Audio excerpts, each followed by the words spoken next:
ஆடு மாடு அவர் வந்துட்டாருன்னா ஆடு மாடு மேய்க்க சொல்லுவாரு. அப்புறம் வேளாண்மை பண்ண சொல்றதை வந்து கவர்மெண்ட் ஒர்க்கா மாத்துவா அப்படிங்கிறாரு. ஓகே. இதெல்லாம் வந்து சரியில்லைங்கிற மாதிரி மக்கள் பாக்குறாங்களா? இல்ல ப்ரோ, இப்போ யோசிச்சு பாருங்களேன், சோறு இல்லாம நம்மளால இருக்க முடியாது. என்னதான் நம்ம ஐடி ஜாபோ இல்ல ஹைடெக் டெக்னாலஜி சாப்பாடு.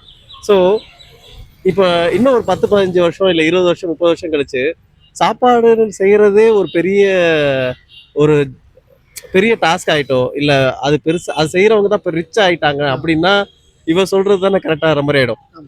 இப்போ போற ஸ்பீட்ல வந்து இப்போ அக்ரிகல்ச்சர் படி மாசம் மாசம் இல்ல வருஷம் வருஷம் ஆவரேஜா பாத்தீங்கன்னா குறிப்பிட்ட மக்கள் அதுல இருந்து போயிட்டு தான் இருக்காங்க. யாரும் அதுல பர்சன்டேஜ் ஏறின மாதிரி தெரியல. ஸோ வேளாண்மைன்றது ரொம்ப முக்கியமான பார்ட் ஆஃப் ஒரு பெரிய ஐயராக்கியில அது ஒரு சின்ன பார்ட் தான். பட் அது பிளேஸ் அ மேஜர்.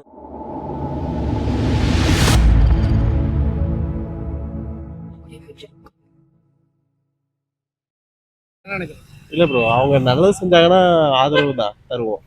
இப்போ அவங்களோட கொள்கை என்ன, அவங்க என்ன முற்பட்டு மக்களுக்கு செய்யணும்னு நினைக்கிறாங்க, அது அந்த கதையில அவங்க தெளிவா இருந்தாங்கன்னா ஆதரவு தரதுல எந்த தப்பு இல்லை. அவர் சீமான் அவர் என்ன பாவம் தனியா கத்திக்கிட்டே இருப்பாரு ரொம்ப நேரம். என்ன சொல்றது, மத்த எப்படின்னா தமிழுக்காக பேசுறதுல திமுக அப்புறம் அவர் தான் அதிகமா பேசுறாப்புல. தமிழுக்காகவும் தமிழ் கட்சிக்காகவும் தமிழ் மக்களுக்காகவும் பேசுறது அவர் தான் அதிகமா பேசுறாப்புல. பட் இது வரைக்கும் நம்ம எதுலையுமே அவருக்கு வாய்ப்பு தந்தது இல்லை. இது வரைக்கும் நல்லா எல்லாத்துலயும் பேசுறதுலயும் ஆற்றல்ல பயங்கரமா இருப்பாப்ல. பட் இது வரைக்கும் தமிழ்நாடு வாய்ப்பு கொடுத்தது இல்லை.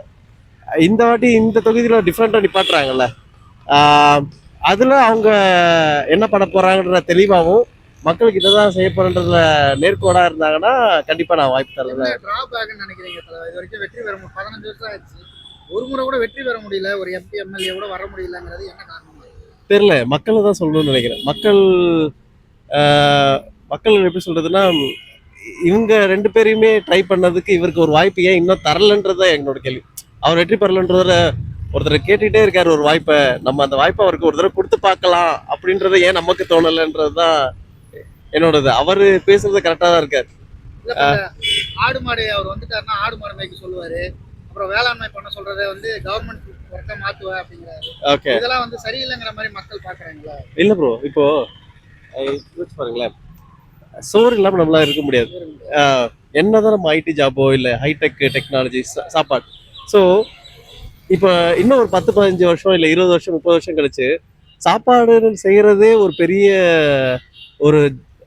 பெரிய டாஸ்க் ஆயிட்டோம், இல்ல அது பெருசு அது செய்யறவங்க தான் இப்போ ரிச் ஆயிட்டாங்க அப்படின்னா இவ சொல்றது தானே கரெக்டாக மாதிரி ஆயிடும். இப்போ போற ஸ்பீட்ல வந்து இப்போ அக்ரிகல்ச்சர் படி மாசம் மாசம் இல்ல வருஷம் வருஷம் ஆவரேஜா பாத்தீங்கன்னா குறிப்பிட்ட மக்கள் அதுல இருந்து போயிட்டு தான் இருக்காங்க.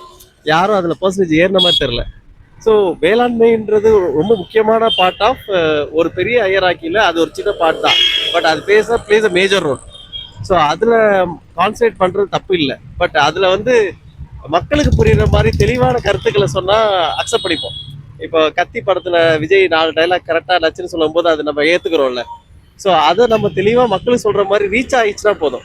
மக்கள் வந்து புரிஞ்சிக்க மாட்டேன், இல்ல அவர் சொல்றதை வந்து காமெடியா எடுத்துக்கிறதுலாம் கிடையாது. கருத்தை தெளிவா சொன்னா போதும். நீங்க அந்த விஷயத்துல தெளிவா புரிஞ்சுக்கிறீங்க. ஓகே. எப்படின்னா அவர் சொல்ற ஆஸ்பெக்ட் வேணா ஒரு காமெடியாவோ இல்ல மீம் போற மெட்டீரியலா இருக்கலாம். பட் உள்நோக்கி கருத்து அவர் எதுக்காக கத்துறாரு அப்படின்றத உள்நோக்கி பாத்தீங்கன்னா இதுக்காக தானே ஒரு மனுஷன் இவ்வளவு நாள் கத்திட்டு இருந்திருக்காரு, இதை நம்ம பார்க்கல அப்படின்றது தெரியும். இந்த வில்லிவாக்கம் தொகுதியில ஒரு திருநங்கை வேட்பாளர் நிறுத்திருக்காருல, அதுக்கு உங்களுக்கு ஆதரவு இருக்கு? இப்போ யார் வேணா நிறுத்துங்க.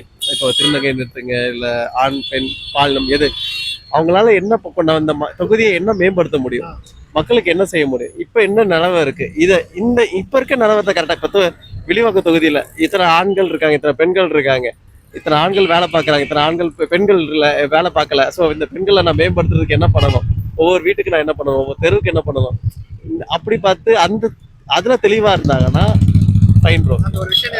விஷன் இருந்தா போதும். நீங்க சொல்ற மாதிரி விஷன் இருக்கணும். விஷன் இதான் மிஷன். அப்படி அதுல தெளிவா இருந்தாங்கன்னா மக்கள் தாராளம் மக்களுக்கு அது போய் சேரணும் ப்ரோ. இப்போ மக்களுக்கு வந்து இப்போ எல்லாருக்கிட்டே ஃபோன் இருக்கு, சோசியல் மீடியா இருக்கு, யூடியூப்ல ஏதோ வீடியோக்கு 1.5 லட்சம் 10 லட்சம் அதெல்லாம் போயிட்டு இருக்கு. தெளிவான கருத்துக்களை லிசன் பண்றதுக்கும் ஆடியன்ஸ் இருக்காங்க. அது போய் ரீச் ஆனா தானா வைரல் ஆக்கிறதுக்கு பசங்க இருக்காங்கல்ல, அது எப்படி ரீச் ஆயிடும். தெளிவான கருத்தை கொடுங்க போதும், அது போதும். நன்றி. நன்றி.